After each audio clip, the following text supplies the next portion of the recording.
the last part of the Philco marathon session on Saturday.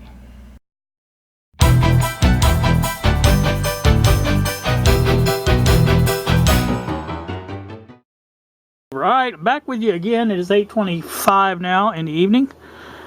This is the wire from the plug, the heavy wire from the one side of the plug. It goes to a terminal strip here, which was added to do away with that middle section of that AC battery switch. And this is the wire that goes to the switch, the power switch. There was a piece of brown insulation on there. That's how I knew that's where it went. And also Bob had sent some notes from the paperwork that he had sent me from Philco, and showed me that the 122 version did away with the third leg of that AC power or battery switch. So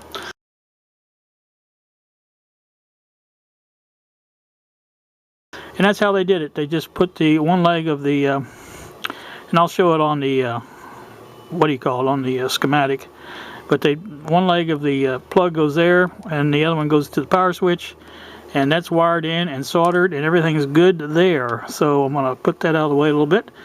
Further on up here I have the volume pot now completely wired. There's our new 0.01. Let's see, I move, but somehow the camera doesn't move. I don't know how that works. Anyway, there's the 0.01 cap from the center lug of the go up a little bit more. Center lug of the volume control goes to the cap and back down here where it was connected to before. Whatever pin that is, looks like pin 1 of, or I can't tell for sure, but whatever pin that is, that's the preamp. So that's where that goes. There's our 2.7 dog bone resistor in here going to the other end of the volume pot, along with the new 470 ohm resistor going where it used to go. That's all been put in there. So all the volume pot is completely done as far as the volume control is concerned. I still have a red wire and 2 black wires to contend with coming out of the power switch. I know where one of the in fact I know where both of the black wires go. I've just got to get them over there and wired to where they do go. So that's that. Like I said, this one here goes to the other 30 microfarad filter cap section, and that's where it hooks in. So I'll have to get that over there. So that's that. Like I said, that's going to do for what I can got right now. Bob's been texting me back and forth here, so let me get off here and we'll come back again with more. I don't know that it'll be tonight, but I will bring you back for more. Alright, we have one more update for the evening, and then I'm going to retire. Well, I don't know about retire. It's 9:32 on this Saturday evening. What I've got going here is a few things. I do have, I don't know if I told you all that I had done here, but I've got all this done now. All the wires are in place. 2 black wires. One goes to this area right here. I had to replace this 120k ohm resistor. It was reading about 150k ohms. So I replaced that, and that goes to the same spot. So I just used that lead from that to connect it to the switch, which is where it went. The other black one goes down here to the let's see, where does it go? Oh, right here. Connects in between here, and there's a 150 ohm, 50k ohm here, I believe, and it connects in between here. It actually connects to that pin, but it was just easier to solder to the resistor lead there, and that made the same connection point. So that's good, and those are all connected now, as I said. And the last thing I did on the last wire to be connected was the red wire. I will show you on the schematic where it's supposed to go. It goes over here to where the this is. Let me see if I can get you over here. This is the point here that is this it? Oh, this is it here. This is the point here where the red wire from the filter capacitor will connect. I've left the leads pretty long right here just to have something to solder to.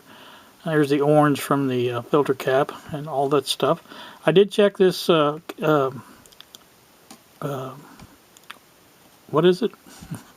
Resistor here, the 60 ohm, measures like 62 ohms, I think, and it's fine. It's actually a fusible length. That's what I was trying to think of the word. Got to replace this cap here. I don't know what it is yet. I'm going to try to do that. And then there's one more down here that I think I've already pointed it out. The 0.004. I've got to order one of those. So that's the only thing I've got left to do on this side as far as that's concerned. Now if I go down here, there is a one here to replace. I don't know what that is yet. I'm going to have to check. But I might go ahead and do that, call it an evening or whatever. Alright, back one more time just for this little update. I did replace this one on the bottom. It was a 0.05 and I had 0.047, which is pretty close these days. So I went ahead and replaced that one. And that has been replaced now. So let me pull it back here a little bit and you can see I got a couple of them in there. We are getting there, slowly but surely. So, alright, that's all I just wanted to bring you back for was that. So that will do it. That should do it on this side. And then next thing I'll do after that is to put the new resistors in. I have checked the connections here. All three connections to ground. There is no connection. I had on highest setting. No reading at all to ground. So those are good places to solder to. And we will do that. So I think that'll do it for my update. I may take a break on this after this marathon session. I wanted to give you guys a good Philco, a dose of Philco, and I think I've done that pretty good job of that. So, like I said, I may take a break. What is it? The IG-102 is in Cincinnati. I checked the tracking on it. So it will probably be delivered on, I'm guessing, Monday or Tuesday. I think tracking or the estimated is Tuesday, but if it's in Cincinnati, it depends on if it goes anywhere overnight and things like that. And, if it gets to Indiana or Indianapolis, it will probably get here the next day then. So, but like I said, that's neither here nor there or whatever. So, but I just wanted to bring you this wrap up of the day's events and try to get you what we need to go here with. And like I said, that's going to do me. You guys have a fantastic evening. Thank you so much for watching, and we will see you.